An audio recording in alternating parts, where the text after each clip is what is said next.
नमस्कार, मी पंजाब तक हवामान अभ्यासक मुक्काम पोस्ट गोवळी धामणगाव तालुका शिरूर जिल्हा परभणी। मी आहे परभणी गंगाखेड रोडवर आणि बघा आमच्या गंगाखेड भागामध्ये इतका पाऊस झालाय आणि शेतकऱ्याचं आतोनात नुकसान झालंय, पण याकडे कोणी लक्ष द्यायला तयार नाही। म्हणून परत एक ह्या शेतकऱ्याला कोणी लक्ष देत नाही, म्हणून कमीत कमी म्हटलं आपण तरी शेतकऱ्याला काहीतरी म्हणजे दिलासादायक बातमी द्यावत म्हणून सांगतो। तर खरं पाहिलं तर या गंगाखेड परभणी रोडवरचे इतका पाऊस झाला, इतका पाऊस, एक महिना सारखा पाऊस पडायलाय, त्याच्यामुळे सगळ्या शेतकऱ्यांचे हे कापसाचं पीक आलेलं हे सगळं पाणी जास्त झाल्यामुळे जात आहे। तर सर्व शेतकऱ्याला सांगू इच्छितो, गंगाखेड भागातले असो या जसं जसं या शेतकऱ्याचं हे झालंय त्या सर्व शेतकऱ्याला सांगू इच्छितो, आणखीन 2 दिवस पाऊस आहे, फक्त 10 तारखेपर्यंत, 11 तारखेपासून ते 19 तारखेपर्यंत सूर्यदर्शन होणार आहे, म्हणून ही एक तुमच्यासाठी आनंदाची बातमी।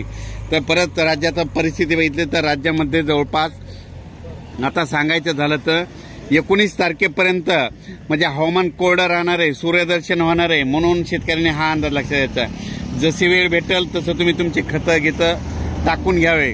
आणि परत सांगतो की हा पाऊस फक्त नाशिक, इगतपुरी, धुळे, जळगाव, त्याच्यानंतर जळगाव जामोद, त्याच्यानंतर बुलढाणा, अमरावती, अकोला, अकोट, चांदूरबाजार आणि नागपूर या पट्ट्यामध्ये मात्र थोडा पाऊस चालू राहणार आहे, म्हणून हा अंदाज लक्षात घ्यायचा।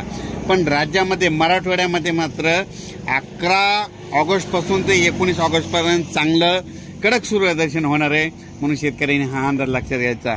त्याच्यानंतर सर्व शेतकऱ्याला सांगू इच्छितो, त्याच्यानंतर सूर्यदर्शन पश्चिम महाराष्ट्रात देखील होणार आहे, मराठवाड्यात देखील होणार आहे, म्हणून हा अंदाज। म्हणजे सूर्यदर्शन कोणत्या कोणत्या जिल्ह्यात होणार आहे ते एक तुम्हाला सांगतो।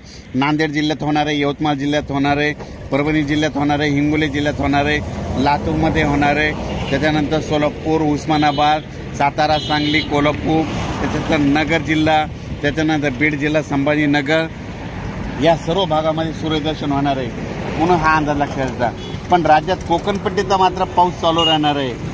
फक्त हे खास करून अंदाज याच्यामुळे दिला की काय झालं की ह्या आमच्या परभणी जिल्ह्यामधले बघा ह्या म्हणजे काय भागामध्ये इतका पाऊस झाला की हे पाऊस जास्त झाल्यामुळे शेतकऱ्याचे कापूस जात आहे, म्हणून हे खास करून अंदाज देत आहे। म्हणजे आता 11 ऑगस्टपासून ते 19 ऑगस्ट दरम्यान सूर्यदर्शन राहणार आहे, म्हणून खास करून गंगाखेड तालुक्यासाठी आनंदाची बातमी। लातूर जिल्ह्यासाठी जिथं जिथं जास्त पाऊस झाला त्यांच्यासाठी ही खास करून आनंदाची बातमी। अचानक वातावरणात बदल झाला तर लगेच एक मेसेज दिला जाईल।